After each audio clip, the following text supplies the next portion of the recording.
Echo is the 31st hero in Overwatch, and the last hero ever to be released in Overwatch, and Echo, in my opinion, is a great character. I like her arsenal, I like her design, I like her personality, and especially I like her utility and especially her ultimate. She is very good on teams that know how to coordinate and actually know how to play. But some people in this universe seem to just really despise Echo, which I can totally understand. Her burst DPS can melt tanks in seconds, she has a one-shot ability, she has the hitbox of a snake but the speed of Tracer, it's insane. But before all this razzle-dazzle, let's see what happened before Echo became so despised. But before we get into that, I'd like to... no sponsor. Yeah, let's just see what she's at now. Because right now, she's in a pretty good spot in my opinion, and people seem, right now at least, to at least tolerate her very existence on the enemy team. However, let's see if this was let's see if this was the consensus back then. Let's see if everyone agreed that Echo is just okay. Let's go back in time for a little bit and see what it was like before Echo became a hero, when Echo was just a character in one Overwatch cinematic short, and now with her new skins. Let's see how she's held up within the last few months. Hopefully, she has held up in the last few months, and if not, well, there's no point in this video, but yeah, let's just see how she's been in the last few months.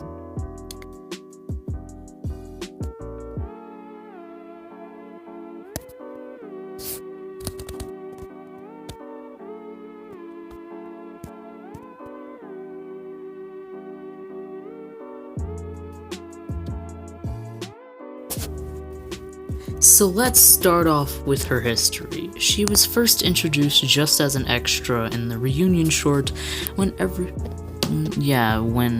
reunion short came out. The reunion Overwatch. The reunion Overwatch cinematic short with McCree and Ash and Bob and all the rest.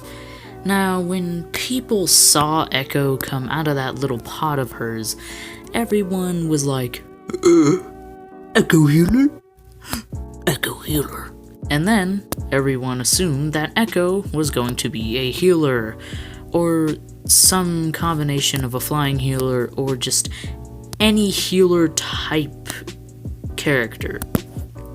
Everyone thought she was gonna be the next Batiste and be like the best healer in the game and save the game.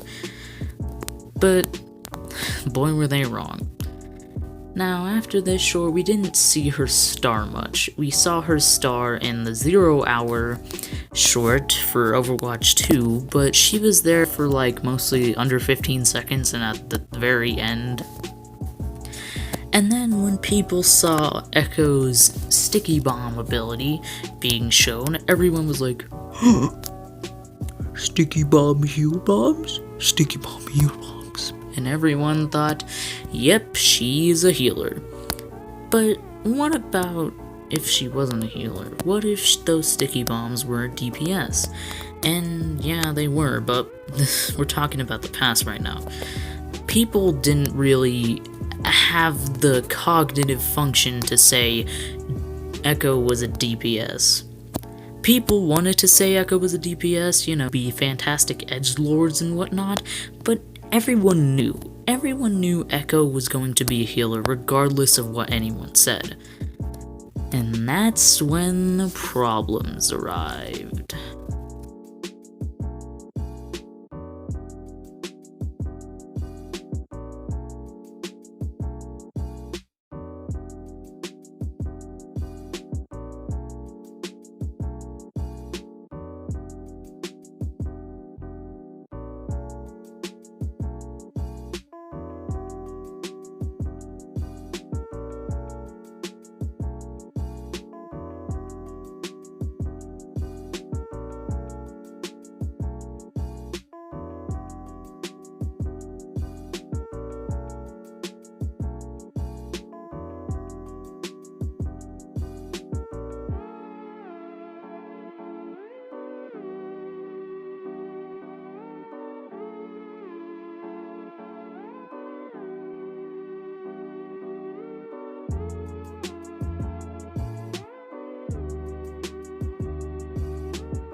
So after Papa Jeff pulled an entire Uno card on the entire Overwatch community, Echo's abilities were finally unveiled to the public.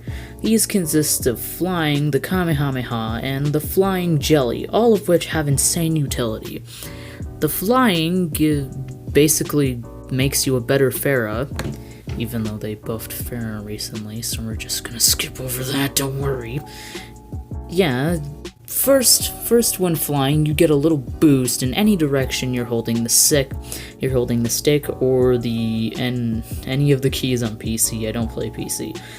But, yeah, and you get to free fly around as if you were Sigma or Valking Mercy for a little over 2 seconds. Now, that might seem like just absolute garbage on paper, but I have seen multiple videos the length of this one where people have just flown forever and ever and ever because it's on a 6-second cooldown. And it's a really good I need to get the F out of here technique, like here as in this clip I'm showing you. Like here, I used it to get in and I also used it to get out. And I used it to dodge a hook, see? That's how good the utility is. Now for the beam, I'll call it. I wanted to call it the Kamehameha, but I'll just call it the beam. The beam does 20 damage per second, but does 200 damage per second when enemies are under half health. Now, this means that anyone who's under half health will be melted, squishies deleted, tanks only have a few seconds to prayer. And it's a really good haha I win technique. Like, if this Hammond wasn't so fast, I would have won the fight out, I would have won the 1v1 outright. Like, that's how powerful this beam is. Now, for the bombs, I'll just call it Flying Jellyfish because it kind of looks like jelly, and don't tell me I'm wrong about that. So, the flying bombs used to, if all the bombs connected onto one target, they would one-shot a squishy. They nerfed it, so they'll have at least 20 health left, but that's so insane. Combined with the primary fire, which, keep in mind, does not have damage fall off, and the beam, tanks and just anything just gets deleted within a matter of seconds, and you only have like a little bit to just prayer for safety so you don't see Echo the next time you try to get on the payload again. These abilities are the main reasons why mainly supports, and tank mains really just get a cold sweat down their back once they see not Pharah, Echo. And that's just how it is nowadays. Whenever an Ana sees an Echo, they either think one of two things. One is I'm gonna destroy that Echo. Or two, welp, I'm f***ed. And that's pretty much the thought process for any support, actually, not just Ana's. But these tools, I'll call them, are insanely useful. And combined again with her non-damage fall-off primary fire, can just absolutely delete people. I have seen clips, longer than this video mind you, of people just yeeting bombs and beams into crowds and just getting a 3k. It is absolutely outstanding, but also absolutely, kind of scary considering that she's just a DPS. Now, as in this clip, I use okay, let me start over. So as in the clip that just happened a few seconds ago, the fly is again used to get around, boost up to higher places. The beam is, of course, as I said, used to destroy and melt tanks, and the bombs are usually there to get rid of healers and squishies, but you can yeet them into crowds, as I said. Now, the main reason why people hate these tools is because since Echo has that skinny hitbox, if you ever looked at artwork of her, she has the skinniest hitbox anyone has ever seen. Go check out Karku's video on hitboxes. You'll see she has the hitbox that's slightly bigger than Tracer's. It's weird.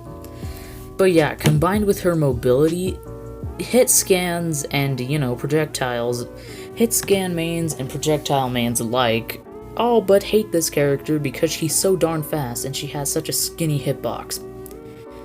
Now that's why people hate the fly move. The reason why people hate the beam move is because it's basically the haha I win button, as I said before.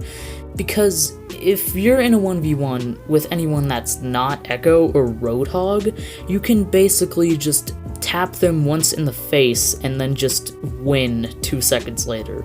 That's how powerful the beam is. Now, I won't say it's not that powerful. I have definitely got the achievement for killed two people with the focus beams. I have definitely got that achievement. But the extent of it is not that bad. Like, most people will be above half health anyway, unless they're already almost not half health. Nailed it. But yeah, most people say this is a bad move and a very tough move to deal with because one, if you're above half health, sorry, it's basically like a poking tool, like shield spam in Smash. It's like that. It's a very weird poking tool. But if someone is even one sliver of HP down their half health, they just get deleted. It's honestly weird. Now for the sticky bombs are a very special case because the sticky bombs are very, very weak in my opinion. Like, yeah, they can definitely get rid of squishies if you're accurate enough, but that's the thing. You have to be accurate. If you're not accurate, then basically the bombs are useless. Like, in these clips right here, I'm throwing my bombs in crowds, but I'm not very accurate at doing so. And in turn, the bombs get no value. However, I do see how people can just rage over the fact that they just got one-shotted halfway across the map by some flying jellyfish. And yeah, that's pretty much it. Now, the main thing about Echo is her duplicate ultimate. Basically, you copy you basically copy an enemy and you get their ultimate much faster than the enemy. But that's the whole thing with Echo. Her ultimate is too much. That's why there's a problem with Echo.